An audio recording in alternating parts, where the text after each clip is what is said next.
So துபாய்ல இந்தியர்கள் தங்கம் வாங்கணும் அப்டின்னா என்ன செய்யணும்? அப்டின்ற கேள்வி கேட்டிருந்தாங்க.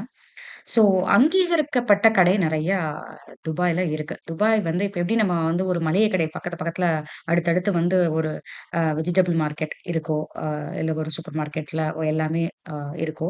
ஸோ துபாய்ல கோல்டுக்குன்னு ஒரு பிரத்யேக இடம் இருக்கு. அத நம்ம கோல்டு சூக் அப்படின்னு சொல்லுவாங்க.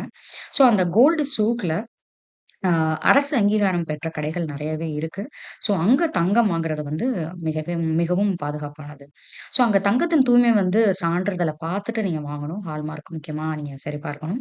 ஸோ முக்கியமா நீங்க பில்லும் கண்டிப்பா வாங்கணும். பில் எல்லா இடத்துலயும் நீங்க வாங்குறதான். பட் ஆனா, நீங்க கோல்ட் சுக் ஏரியால வாங்குறப்ப, ஆ ஃபர்ஸ்ட்டு பார்க்க வேண்டியது அரசு அங்கீகாரம் இருக்கா? இன்னொன்னு ஹால்மார்க் இருக்கா? அப்படின்றத பார்க்கணும்.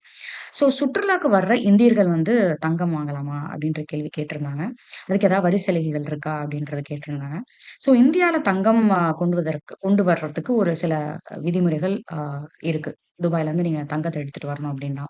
ஒரு 6 மாசம் நீங்க துபாய்ல தங்கியிருந்தீங்க அப்படின்னா, ஆ அதுக்கு வரி சலுகை வந்து பெரிய அளவுக்கு இல்ல. அ ஒரு 38.5% எனக்கு தெரிஞ்சு தோராயமா 38% வந்து நீங்க வரி செலுத்தணும். ஆ 6 மாசத்துலருந்து 1 வருஷம் வரைக்கும் நீங்க தங்குனீங்க அப்டின்னா, அதற்கு வரி சலுகை இல்ல. ஆனா 13% வரி செலுத்தணும். அதிகபட்சம் 1 கிலோ வரைக்கும்.